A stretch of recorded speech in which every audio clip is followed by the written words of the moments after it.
Trovão Mídia.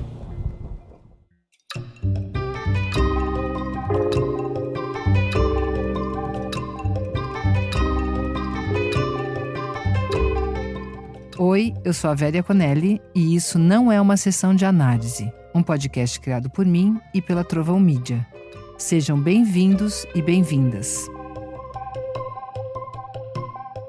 Aqui, toda semana, eu recebo uma pessoa para uma conversa com um recorte específico, família. Esse organismo que não tem formato único, que a gente nunca conhece por inteiro e que por isso mesmo é tão interessante. Hoje é nosso episódio de estreia e eu recebo a atriz Fernanda Torres, a filha da Fernanda e do Fernando e a irmã do Cláudio, a esposa do Andrucha, mãe do Joaquim e Antônio e madrasta do João e do Pedro.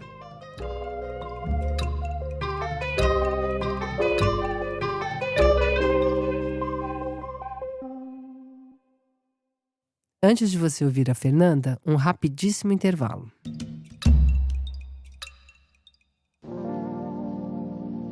Em um mundo que sempre tenta nos silenciar, o quão poderoso é ouvir histórias e experiências de mulheres que têm muito a dizer. Bom dia, óbvios! Aqui é Marcela Ceribelli, apresentadora do podcast Bom Dia, Óbvios, e convido você a abrir espaço para respirar, refletir e conversar sobre tudo o que importa para nós, sobre o que acontece no mundo e dentro da gente. Toda segunda-feira eu recebo mulheres fodas para conversas corajosas que também são um convite para olhar para si mesma e para tudo que precisa de transformação. Bom Dia, Óbvios, um podcast que convida você a pensar junto, disponível no Spotify e em todas as plataformas. Eu vou adorar te encontrar por lá. Fernanda. Diga, Vera. Aqui a gente começa sempre com uma mesma pergunta. Qual a sua referência de família? Olha, me vem a minha família que me criou, estendida talvez até meus avós e meus primos. Então, vem meus pais e vem os avós e primos. E é uma coisa curiosa, porque na minha infância eu nasci no Rio e muito novinho eu fui para São Paulo. E em 71, a gente voltou para o Rio de Janeiro. Então eu tinha 5 anos. E eu demorei um tempo para entender quem eram aquelas pessoas, porque eu não tinha convivido com eles muito nesse período. Eu sabia dos meus avós paternos e maternos, mas os primos todos do lado da minha mãe eu não entendia. Então eu achava que um namorava com o outro. Eu demorei um tempão para fazer o mapa daquelas pessoas novas que eu não reconhecia como minha família. Então, quando eu penso muito neles, eu penso naqueles natais infernais que todos nós temos na vida, que todo mundo se reúne e é um festival de brigas e amores. E tem outra coisa interessante que os meus pais migraram para a Zona Sul, porque viraram artistas. E a minha família toda é do subúrbio carioca. É Catumbi, Ilha do Governador, Tijuca. Então eram valores muito diferentes daqueles da escola construtivista que eu fui criada. Então isso também, para mim, família, para mim, sempre teve esse caráter algo suburbano do Rio de Janeiro, porque eu não tinha isso na minha convivência diária. Eram valores muito diferentes. E esse encontro dava ruim? Como é que era? Criava inveja ou disputas ou era só sideração? Como é que funcionava? Inveja, você diz aonde? Dessas diferenças, né? Que podem ser de qualquer dos lados, né? Era estranho porque os valores que eu fui criada, assim, minhas primas casaram na igreja, virgens, eram valores, mas não era uma tradição, porque é uma classe média brasileira.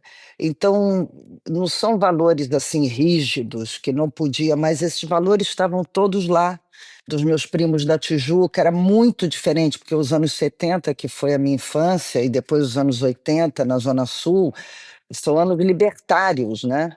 Então sempre foi diferente. Os valores da minha família, que não eram valores rígidos, não.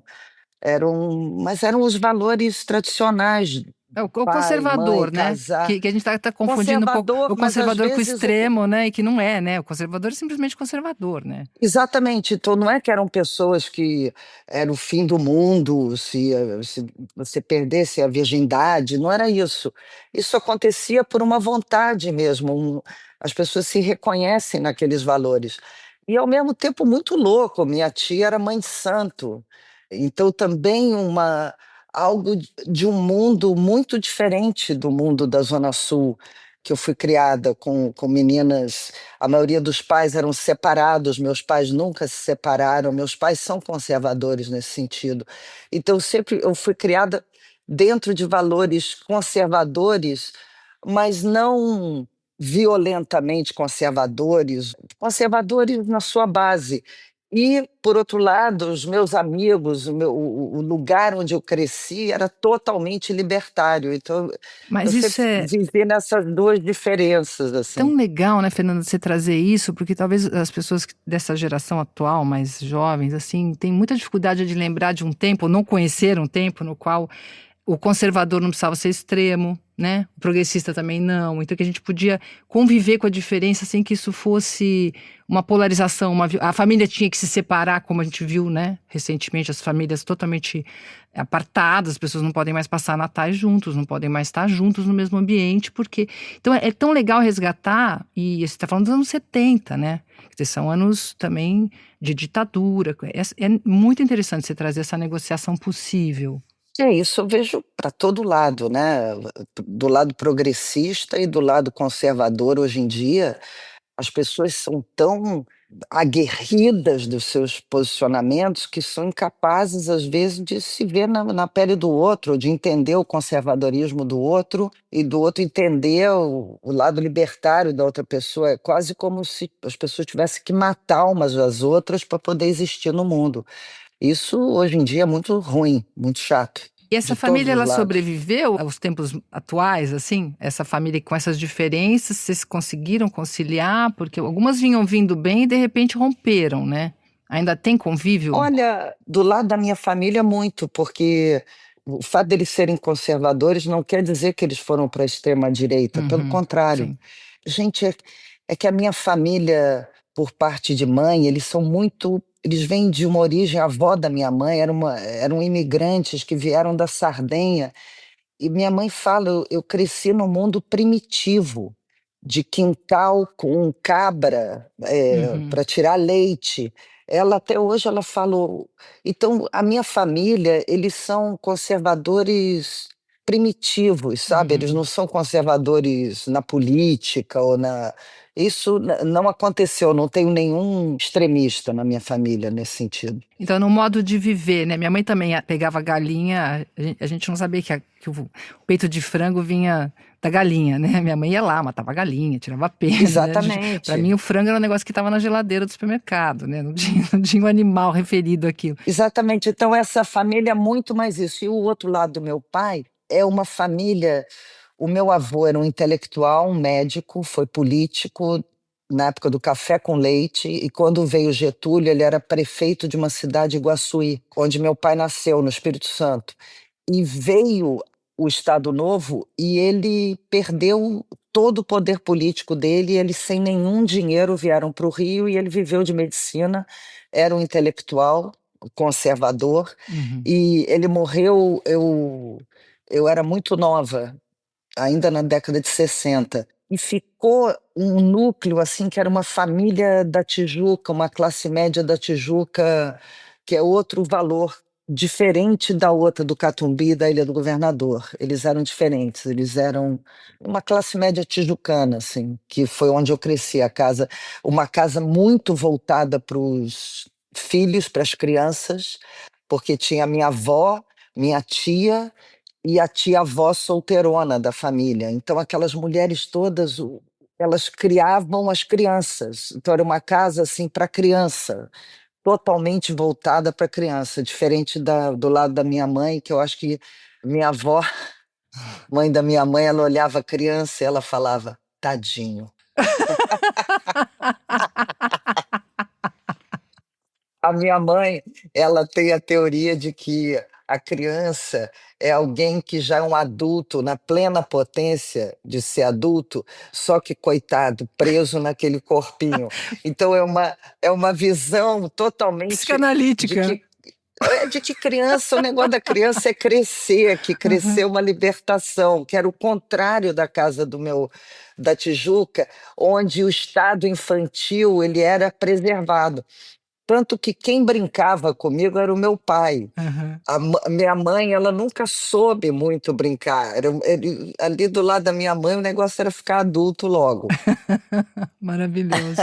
Tão bom se a gente pode admitir isso, né? E a psicanálise, ela fala, realmente tem algo ali na criança que é um corpo que não dá conta das pulsões, né? Que tem um É isso, a excesso, minha mãe um é corpo que não isso. dá conta e que a gente fica achando que é infância, aquela coisa idílica, que na verdade o cara tá lá se havendo com a questão da morte, a questão da sexualidade num É corpinho que não. horrível.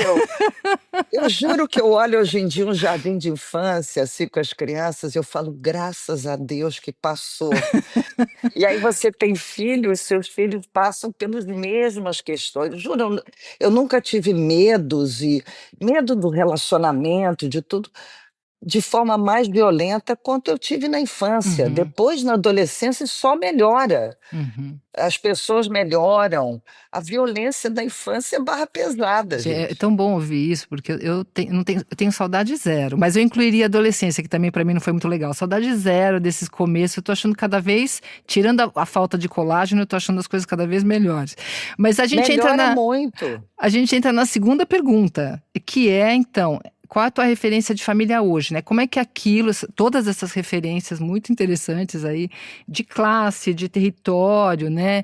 Culturais, de ascendência, desembocam nessa família que você começou a trazer agora, que você vai lá, você vai ver com esses moleques. É engraçado porque eu casei com o Andrucha e a gente era muito diferente, muito diferente. Eu sou 5 anos mais velha que o Andrucha, a família dele é totalmente diferente da minha. O pai do Andrucha casou 3 vezes, tem filho nos 2 primeiros casamentos, é uma família enorme. Ele era o último de uma família de muito. A mãe já tinha filho, o pai já tinha filho, então é um barulho a família do Andrucha perto da minha, mas eu repeti, eu acho, de certa forma, a relação do meu pai e da minha mãe. Eu casei com alguém que é meu parceiro profissional também. Eu tenho muita pena, às vezes, do Andrucha não ter conhecido meu pai Hum. há mais tempo. Ele conheceu meu pai, mas não ter convivido. Eu já estou com o Andrucha há 27 anos, porque eu acho que o Andrucha ia libertar o meu pai. Se eu realmente ele ia ser um bad boy na vida do meu pai. Ele ia se divertir, assim. E o Andrucha já tinha 2 filhos. Então ele era muito mais novo que eu, mas ele já tinha 2 filhos. Casa do Andrucha já tinha uma estrutura de casa de família, porque ele tinha 2 filhos e o Pedro tinha, assim, 1 ano e o João 1 ano e 9 meses. Então, de repente, eu estava convivendo com Dois 2 bebês, crianças né? Aham. e eu não sabia. Uhum. E graças a Deus, a mãe deles, a Kitty, é uma mulher extraordinária, então nunca houve tensão, a separação deles foi muito bem feita, assim. Então nós convivemos, eu tenho um carinho enorme pela Kitty e pelos meninos. E aí depois veio o Joaquim, imagina, 3 garotos. Sendo que para o Joaquim foi duro, porque quando ele nasceu, o Pedro tinha 7 ou 5 e o João tinha 9, ou seja, ali Uhum. numa época bastante animal da infância. Dos meninos E vem principalmente, né? e isso foi complicado, assim, porque eu tinha uma educação muito diferente da que Nietzsche e Andrucha tinham com os meninos. Então, o Joaquim se sentia injustiçado, porque eu cobrava estudo, eu era eu fui CDF, né? Então e eles tinham uma vida muito mais livre. Então, a atenção dos moleques assim. E depois o Antônio nasceu quando eu tinha 42 anos. O Joaquim tinha 9, os meninos estavam assim 16, e aí foi uma hora que eu falei, Andrucha, não está dando, para ter de bebê a 17 anos. Uhum. A gente vai enlouquecer. E, naturalmente, a gente passou um tempo em 2 casas. E isso meio acalmou a casa. Que solução legal, que interessante. E a gente passou um tempo assim, e aí depois, naturalmente, a gente voltou a morar junto. Uhum. Então, é uma família muito 4 moleques. Eu, por exemplo, eu passei ao largo de saber o que estava acontecendo no novo feminismo, porque eu só tinha homem em casa, eu estava boiando, entendeu? Fui cancelada por isso, porque eu não tinha uma mulher para me explicar o que estava acontecendo no mundo. Mas, ao mesmo tempo, o que é interessante é que hoje eu olho e eu permaneci casada como meus pais. É como seus pais a ver, né? Tanto tempo, Ah, talvez, mas como a gente precisaria abrir um pouco essa caixinha, porque vocês não, podem ter feito não, tudo totalmente diferente. mas eu acho que a questão da monogamia, do Hum, ser casado com alguém, uhum. sabe, seja lá as crises que eu e Andrucha temos tido na vida, eu sinto que eu é bastante próxima, assim, da relação. Eu acho que eu repeti. Antes de continuar essa conversa sobre casamento e monogamia com a Fernanda, um rápido intervalo.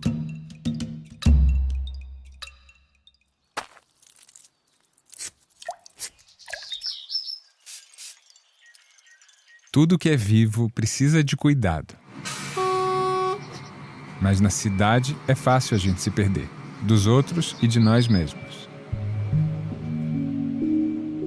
Aqui na Selva, a gente te ajuda a ter plantas dentro da sua casa na cidade.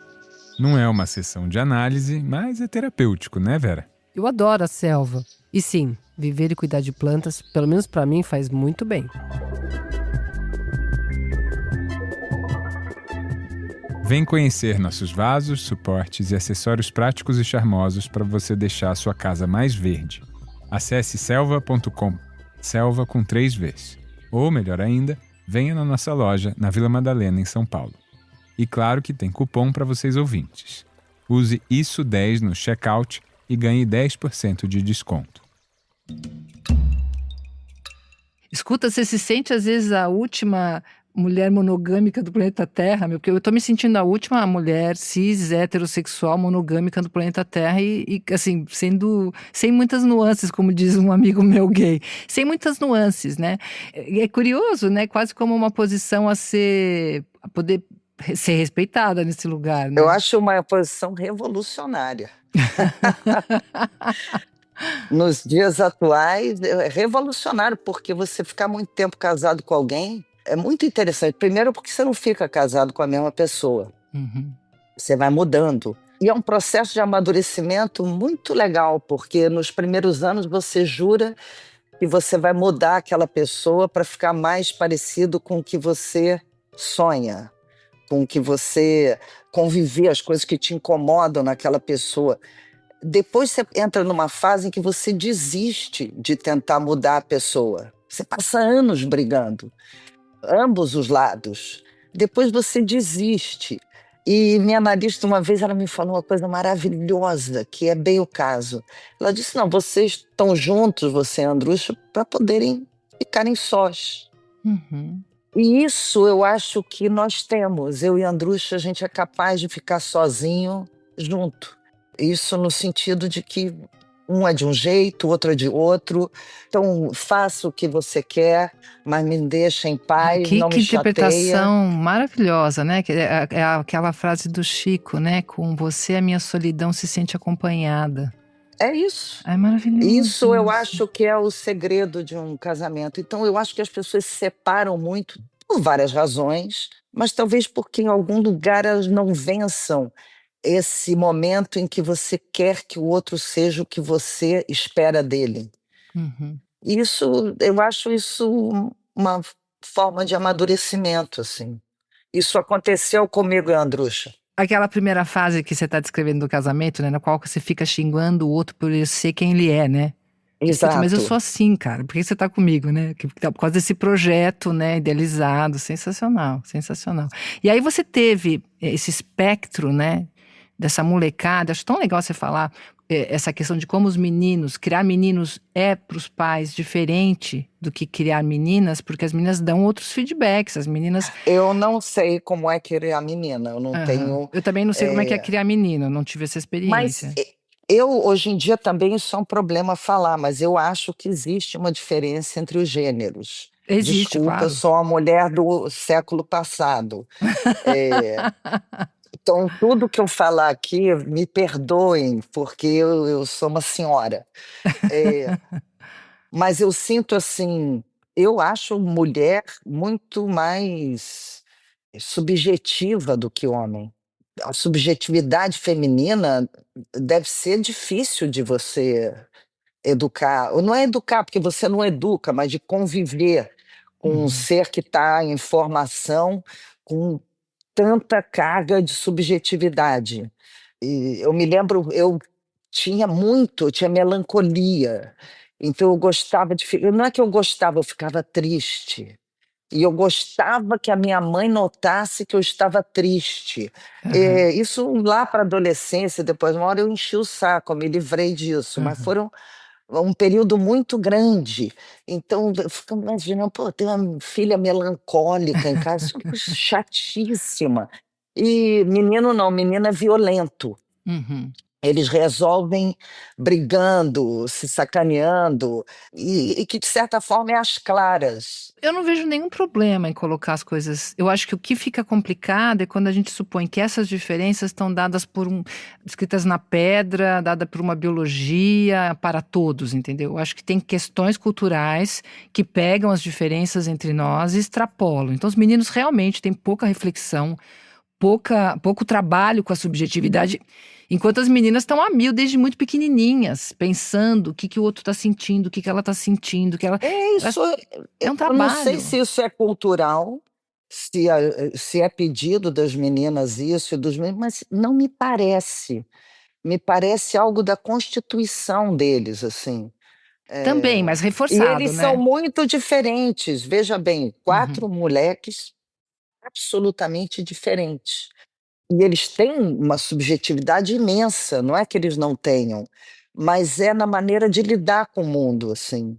O Andrucha, por exemplo, ele não é um homem, ele tem lados muito femininos, o Andrucha, mas ele tem uma objetividade que eu identifico como algo masculino nele. Ele é um produtor extraordinário, ele é capaz de organizar um set de filmagem, um dia impossível de filmagem, objetivamente, de forma muito saudável, sabe? Eu identifico isso como um traço masculino dele. Eu reconheço isso também, eu vejo isso muito claramente no meu marido, ele olha pra mim e fala, louca, como assim? Para, não é nada disso, vamos botar uma taxinha nesse mapa, senão a coisa não Exato. rola. Que eu acho que é uma forma bem masculina de estar no mundo e que a gente se beneficia muito de estar com essas pessoas que são assim. Eu acho que é aí que entra a questão de como o masculino pode ser uma coisa bacana, né? A gente tem falado muito do masculino a Mas partir pelo da, amor de da Deus, toxicidade, eu acho isso exato. terrível, entendeu? Isso jogar. E os meninos sem Terrível. saída, né? Os meninos sem saída nesse lugar de. Nossa, eu vou dizer, os meus filhos foram fazer ciência. Um começou por filosofia, rumou para lógica, e o Antônio está indo para física, matemática, porque assim sobrou no lado de humanas um lugar para jovens meninos, assim, o de se autoimolar Sim, por sim. ser. E aí eu não quero me autoimolar, minha vida que eu tenho para viver é essa. E Aham. eu acho isso péssimo, essa visão de que o masculino é sempre o patriarcalismo, o patriarcado da forma mais nefanda. E eu tenho isso meio trocado, assim. Meu pai, minha mãe servia comida para o meu pai na mesa, Uhum, porque isso era uhum, um hábito da. Ele sentava na cabeceira. Meu pai era o pai da família. Mas em muitas coisas, como, por exemplo, brincar com a gente, ele era muito mais feminino do que ela. A uhum. minha mãe, ela é a mais velha de 3 irmãs. E minha avó dizia para ela: minha filha, você é um homem. E a minha mãe tem um lado super masculino dela, assim, meio de vestal, sabe? Ela é uma entidade extremamente feminina, por um lado, mas extremamente masculina nesse sentido do outro. Então, Eu acho péssimo hoje em dia que todos os valores da masculinidade são nefandos. Não é Uhum, verdade. uhum. Sim, sim, eu também advogo nesse lugar. Estou muito preocupada com os homens, estou muito preocupada com as próximas gerações, como ajudá-los, como dar voz para esses caras, né? Como dar voz para o Isso mal-estar deles. É. eu sempre falo, porque existe esse mito também, por exemplo, de que se a gente vivesse no matriarcado, de que nós todos seríamos bons, de Aham. que o mundo seria melhor no matriarcado. Você já viu as hienas? Eu vi outro dia um mundo animal sobre as hienas. É um matriarcado. Eu nunca vi nada tão terrível quanto a vida das hienas.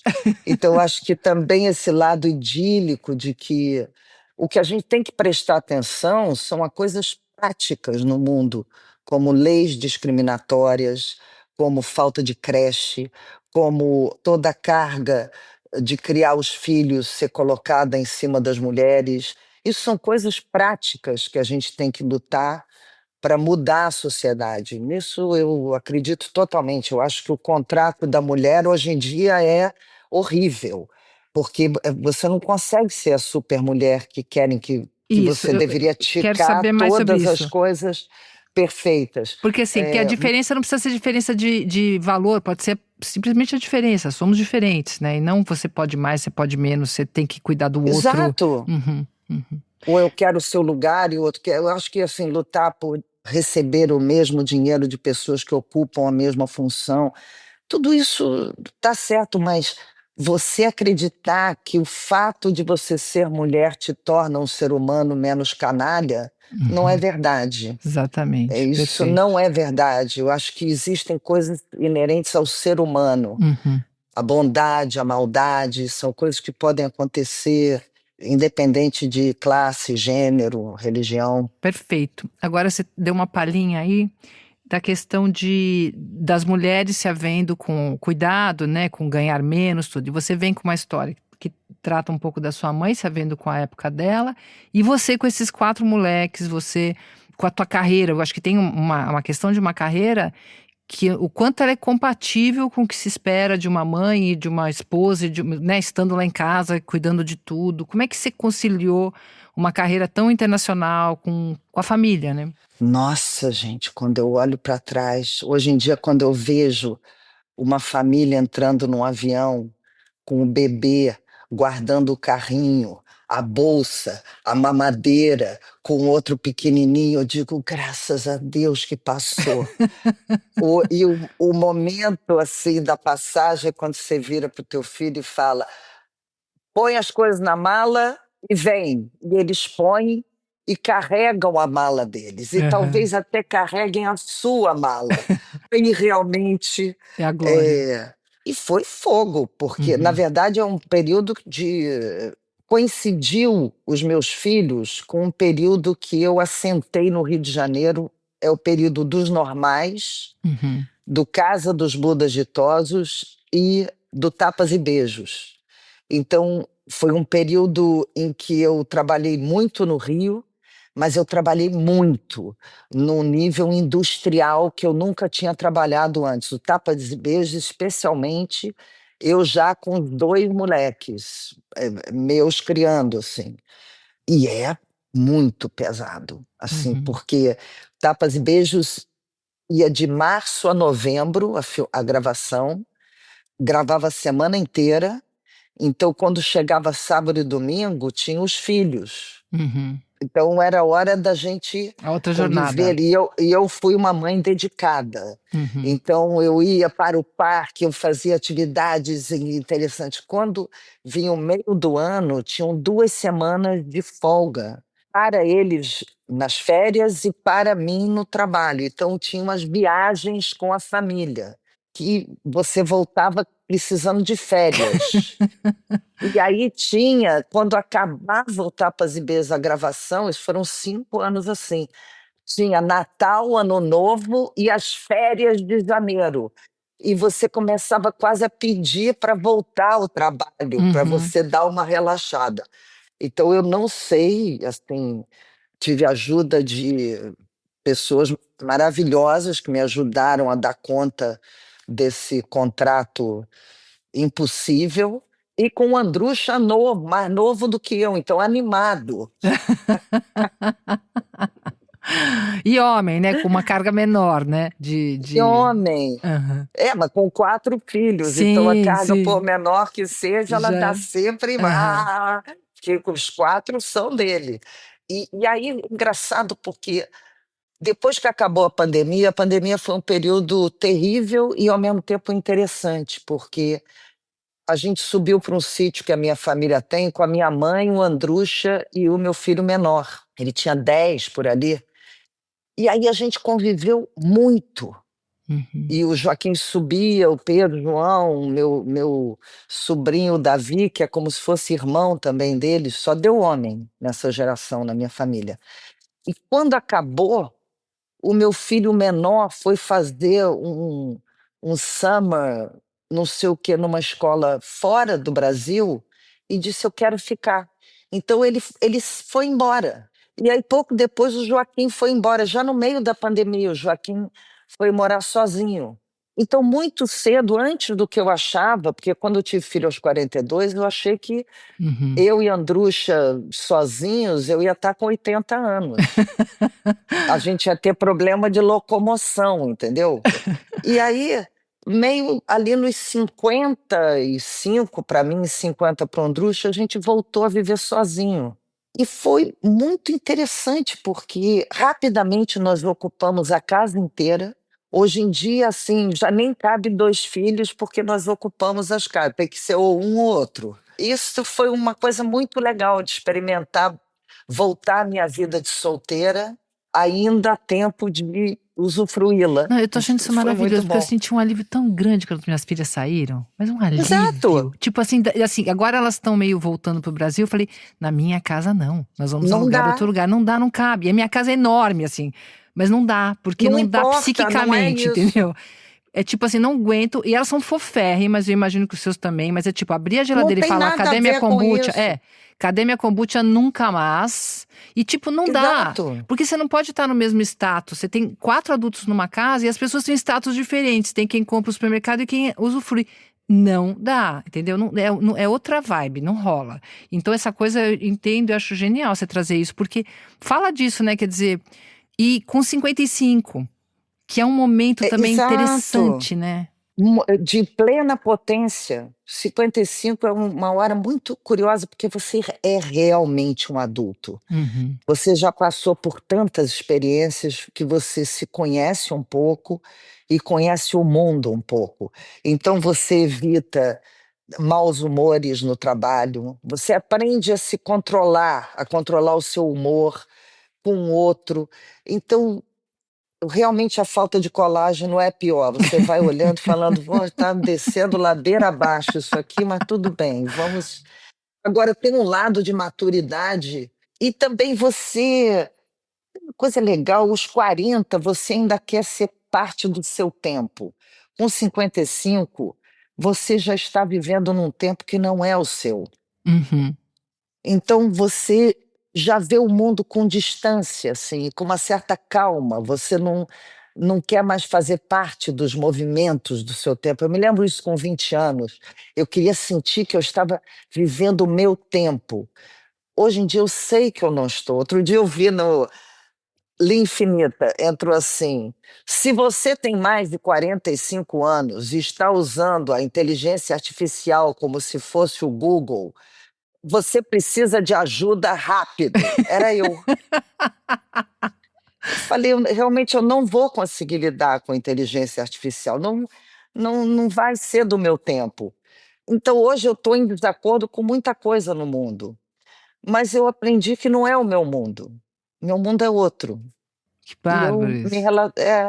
eu não me sinto parte desse mundo. Aham. Mas também pode acolher, pode apreciar, pode ouvir, né? Quer dizer, eu acho que. Porque eu vejo que Totalmente. também tem um movimento assim de rechaçar, já que eu não participo, então também não. Porque você tem 4 caras chegando na tua casa e trazendo essa real, né? Trazendo esse Não, o mundo. mundo todo. Aham. Eu me interesso, Uhum. eu quero entender. E tem coisas que eu achava que não, que eu vejo que realmente. Por exemplo, eu cresci nos anos 70, 80, machista pra caramba, assim, e Uhum. no mundo. eu fazia cinema, toda mulher tinha que ficar pelada em cinema, porque era um resquício da pornochanchada. E a gente fazia e não era bom, assim, as relações eram mais permissivas de uma coisa, porque vinha de uma ideia do mundo libertário dos anos 80, que o sexo, né, que estava lutando contra o mundo conservador dos anos 50. Cada um tem sua razão. E quando veio, assim, essa onda, eu estranhei. Depois eu falei, tá melhor hoje. Tem um lado policialesco que eu não gosto, um pouco patrulha em tudo. Mas tem um lado que as pessoas acordaram de que havia uma permissividade no trabalho que não é boa e que era ruim para a mulher, muito ruim para a mulher. Então, muitas coisas que eu às vezes estranhei, depois eu olhei e falei, não, tem uma razão de ser, tá certo isso. É porque é legal a gente botar na conta que esses movimentos, eles têm um resíduo amargo, né? Que é esse policialesco que você fala. Mas não sei se dá para fazer um movimento tão importante sem esse resto. Sem isso, E quando a gente exatamente. denuncia o resto, parece que a gente está dizendo que a gente não quer o movimento. Não, a gente só acha que tem coisas injustas dentro dos movimentos, né? E que eles têm que ser apontados. Mas sem algum lado aguerrido, eles não acontecem. Então, eu sinto às vezes que a gente está agora já num retorno das pessoas negociando assim, tudo bem, mas aqui está demais, vamos, porque senão a gente vai perder.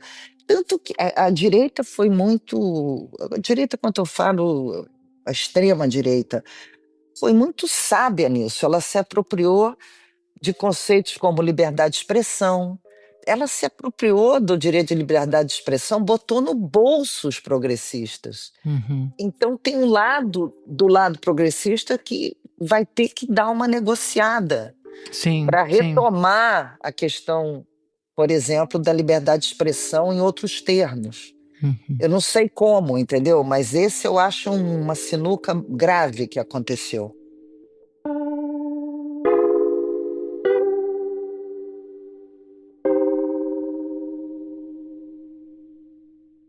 Então, olha, não sei como é que é para você, se você ainda tem paciência de falar, porque você passou pelo mundo aí falando do Ainda Estou Aqui. Mas tem algo da Eunice que eu acho que conversa muito com o que a gente está falando da questão da família. É um filme, da minha leitura, é um filme sobre a família, se havendo com... Sim. Né? Fala um pouquinho da Eunice, desse personagem e dessa Ela é construção. incrível porque ela é uma mulher modelo dos anos 50, assim.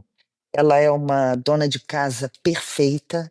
A Eunice era uma intelectual e também uma cozinheira. O Marcelo descreve muito bem no livro dele, de que o Rubens era esse grande homem que tinha essa grande mulher dele. Ele não gostava da ideia que ela trabalhasse, aquilo era estranho para ele, quer dizer, a ocupação dela era cuidar do projeto dos dois, de casamento, de filhos, e ela não era uma dona de casa alienada, pelo contrário. E ela vivia, eu acho, num estado ideal disso. O Marcelo descreve um pouco isso, eles iam para a fazenda do pai, eles tinham dinheiro, eles eram inteligentes, eles conviviam com pessoas maravilhosas, o melhor do Brasil. E, de repente, essa mulher sofre uma tragédia grega causada por um macro movimento político, econômico mundial, foi a Guerra Fria. Ela é uma vítima da Guerra Fria. E o interessante dela é que nessa tragédia, ela de uma forma muito... Ela me lembra muito a minha mãe. Ela também é filha de italiano, neta de italianos. São mulheres muito fortes e muito realistas, assim, eu acho. E ela dá um corte. A Eunice entende que aquele mundo idílico que ela viveu acabou. A sensação que eu tenho é que ela fez quão mais rápido ela matar isso, mais rápido ela vai dar condição para ela e para os filhos dela continuarem. E várias coisas que ela faz nisso não são perfeitas. A maneira como ela muda de cidade é um corte, essa casa acabou. A maneira como ela escolhe não dizer para os filhos que o Rubens morreu, que é uma coisa bastante controversa, porque ela deixou para os filhos matar o pai. Mas talvez ela não aguentasse contar aquilo 5 vezes no meio daquilo e ela se deu o direito de não contar. Ou talvez, às vezes eu penso se ela não quis preservar a inocência deles para continuar vivendo, porque contar uma coisa daquela, você tem que perder a inocência, que eu acho que é o que ela fez com ela. Uhum. Ao fazer isso, ela vira quem ela realmente é. Uhum. Então eu não sei se a Eunice, defensora dos direitos humanos, dos direitos indígenas, advogada, como ela teria negociado ser isso com a presença do Rubens. Por isso que eu acho que é uma mulher muito interessante para os dias de hoje, porque nós estamos vivendo de novo um tempo distópico, uma Guerra Fria, um novo modelo de Guerra Fria, onde nada é ideal, as guerras estão pululando pelo mundo, e nós que vivemos esse período de 30 anos de paz entre o fim da Guerra Fria, nós estamos muito chateados com o que está acontecendo, porque a gente viveu um tempo de fim de fronteiras, de democracias no mundo, a moeda estável. A gente viveu um tempo raro da história de estabilidade. Então, para a nossa geração, Rebote, né? Uhum. é um rebote. Caramba, é muito fácil você se tornar infeliz. E eu acho que a Eunice, nisso, ela é um grande exemplo de alguém que vivia um mundo idílico, um Brasil idílico, uma família idílica, um marido idílico, e ela foi obrigada a cortar, e nisso ela se transformou em quem ela era.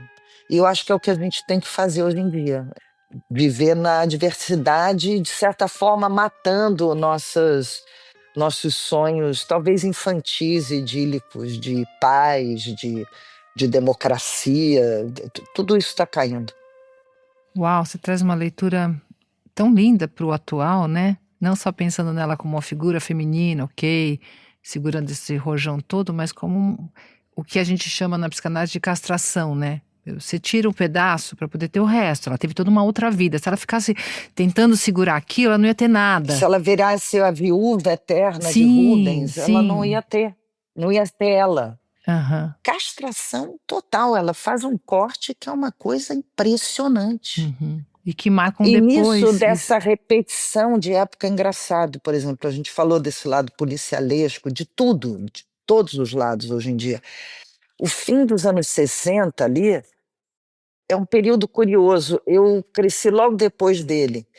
E é um período que a juventude se radicalizou muito. A maioria do pessoal que entrou para a luta armada era de gente muito nova. E era uma esquerda que achava que a luta armada era a solução heróica da coisa. E eu cresci no período logo após isso, que é o período Odara, que é Uhum. quando o Caetano e o Gil voltam cantando Deixa eu dançar para o mundo ficar Odara, e que o Asdrubal veio, e o Besterol, e uma ideia de que existem outras formas de evolução, e talvez não seja lutar de frente. Então eu sinto hoje em dia que a gente está um pouco nesse fim dos anos 60, assim, todo mundo muito aguerrido, muito irritado, e que a gente talvez esteja perto daqui a pouco virar um momento Odara, um momento que aparentemente parece algo superficial, aparentemente parecia algo alienado, e na verdade tinha uma grande revolução de comportamento ali, que deu em tudo isso que a gente está conversando hoje. Eu me interesso muito, porque eu acho que, inclusive, a direita radical, ela capturou a nossa libido, né? A gente ficou tão melancólico, tão caído, e o Odara tem algo de... ainda estamos Temos aqui. libido, Quer dizer, exato, a libido aqui. tem que voltar para nós, não é possível, né? Quer dizer, não é Exatamente. possível ficar... E aí eu acho que tem essa questão, porque eu acho que juntando, nós estamos aí, eu nasci em 65, eu acho que você nasceu... Mesmo, É olha, 65, maravilhosa isso. safra de 65. Exatamente. E como é que essa passagem, que é pós-menopausa, né? Existe vida depois da menopausa, já vou avisando, bastante, inclusive. E como que também tem algo da gente poder fazer um corte e abrir mão de uma fantasia de, eu vou querer parecer que eu tinha, né, quando eu tinha 40, quando eu tinha 30, e fazer, bom, gente, vamos abrir mão disso daqui para ter uma vida depois, né? Eu acho que é importante também, porque muitas mulheres, até premidas pela questão da aparência, pela questão da, enfim, da fertilidade, tudo que a gente é obrigado a sustentar, né?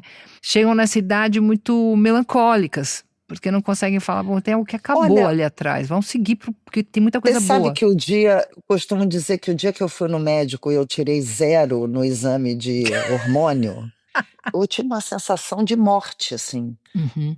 Eu não achei que eu fosse ficar tão deprimida com aquilo. Eu fiquei triste. Era uma morte. E é igual a morte, você acha que não vai acontecer com você. Uhum. E a André Beltrão foi maravilhosa. Ela virou para mim e falou assim: Olha, Nanda, durante 1 ano é uma loucura. Depois regula. Então, durante 1 ano, eu tive assim: minha pele secou, minha pele descamava. O negócio de não dormir, para mim, é gravíssimo. Eu tive insônia. E era realmente como ela falou: depois de 1 ano, o meu corpo entendeu.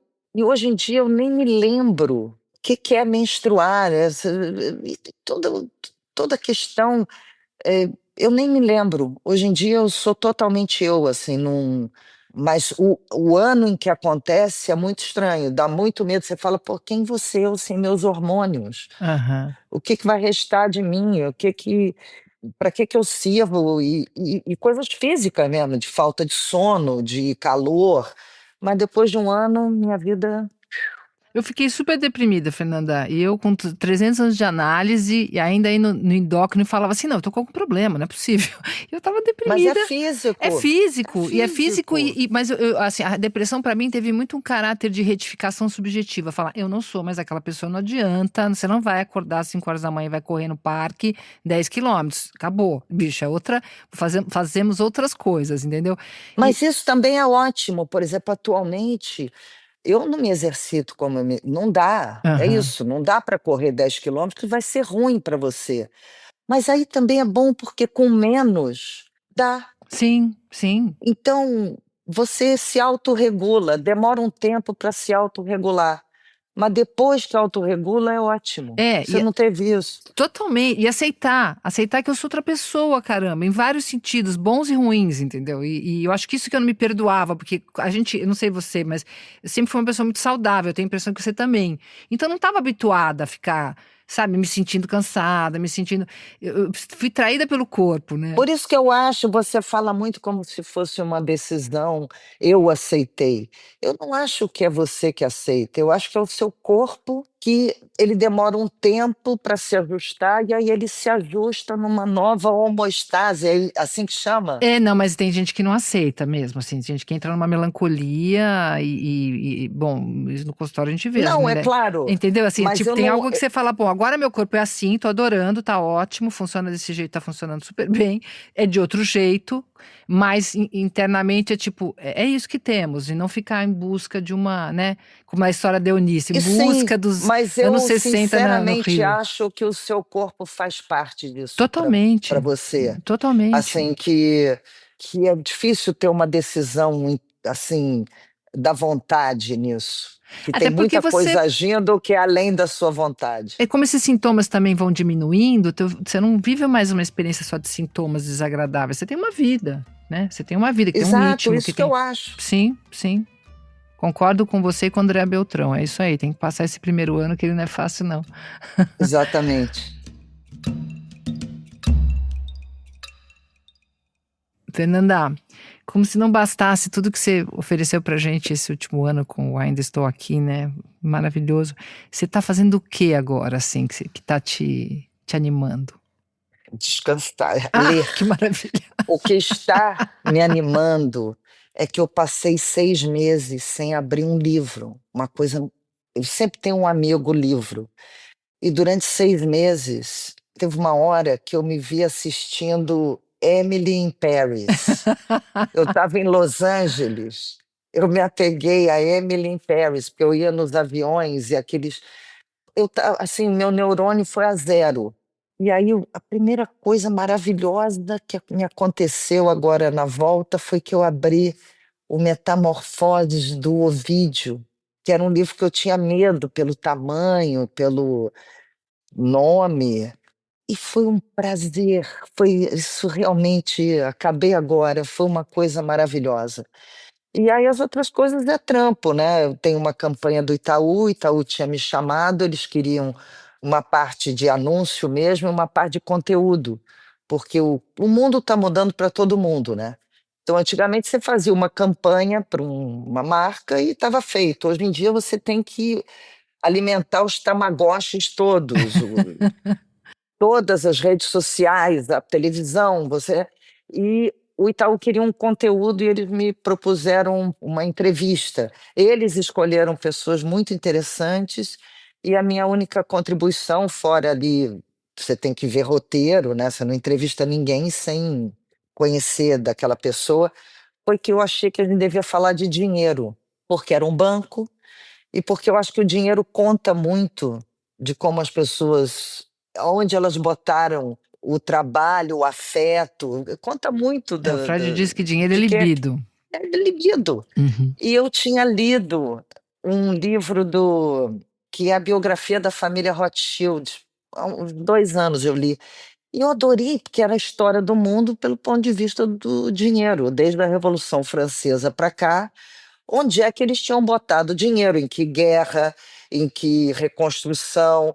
E aquilo ficou na minha cabeça. Quando eles falaram, eu falei, cara, vamos perguntar às pessoas como é que elas lidaram com dinheiro. E aí é interessante, porque tem 2 casos de 6 pessoas, 2 casos de pessoas que foram criadas pela mãe, com 8 irmãos, Uhum. 6 irmãos, muito comum no Brasil, né? Uhum. Mães que são o chefe da família, ajudadas por tias, avós, pelo tal matriarcado. E é muito interessante, porque é isso aí, o dinheiro é libido. Onde é que você botou tua libido? Exatamente, exatamente, perfeito. E essas mulheres levando essas famílias nas costas, né? E aparecendo muito pouco, milagroso, é né? incrível. É É incrível. incrível. E a sabedoria, eu entrevistei a Rebeca Andrade, a mãe dela é uma coisa impressionante.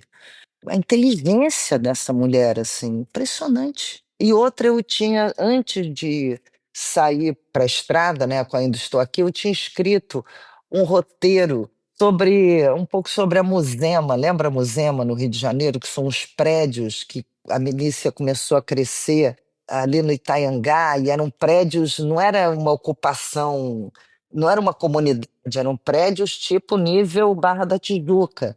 E teve uma chuva um dia e aquilo ruiu. Uhum. E aí eu tinha escrito uma história sobre isso, uma tragicomédia imobiliária, e é o que eu vou fazer agora no fim do ano, Ai, que bárbaro. tirar do papel. E essa sabedoria também que eu acho que vem com a idade de você falar, nossa, 6 meses sem abrir um livro, sensacional.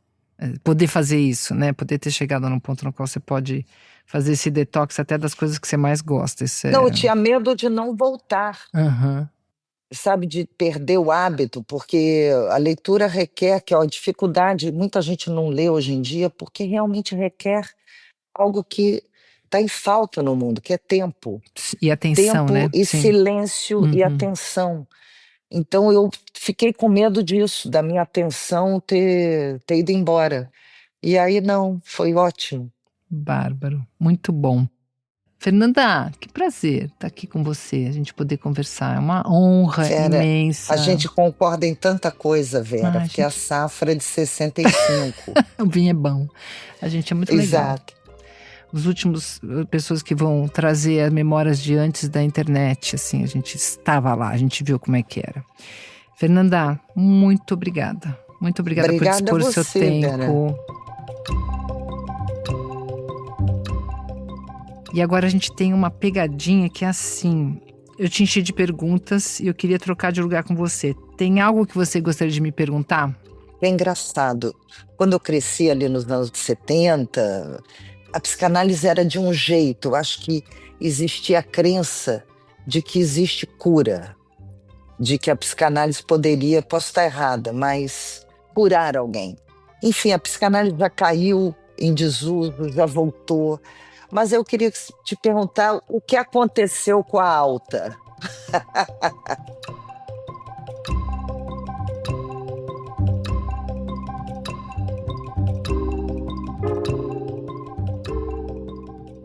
Bom, a resposta para essa ótima pergunta da Fernanda Torres você ouve no próximo episódio. É um formato novo que a gente está chamando de Pergunta à Vera. Um episódio bônus curtinho que sai toda quinta-feira. Nele eu respondo a uma questão do convidado da semana. Vem escutar!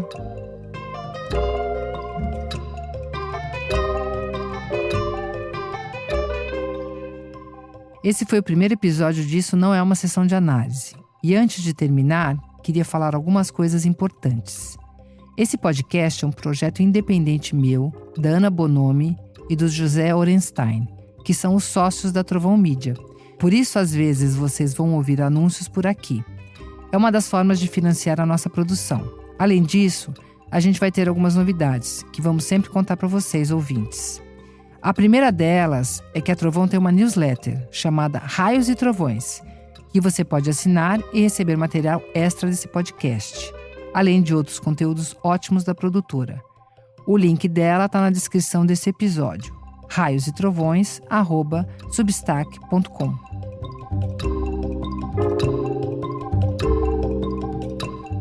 Por fim, agradeço a todo mundo pela escuta e faço um pedido. Se você gosta do podcast, siga e deixe seu comentário no Spotify ou na sua plataforma de áudio preferida. Compartilhe nas redes. Também saia das telas e conte para os amigos na mesa do bar. Quanto mais gente ouvir, mais tempo o podcast vai durar. E é isso. Obrigada pela companhia. E lembra que quinta tem mais.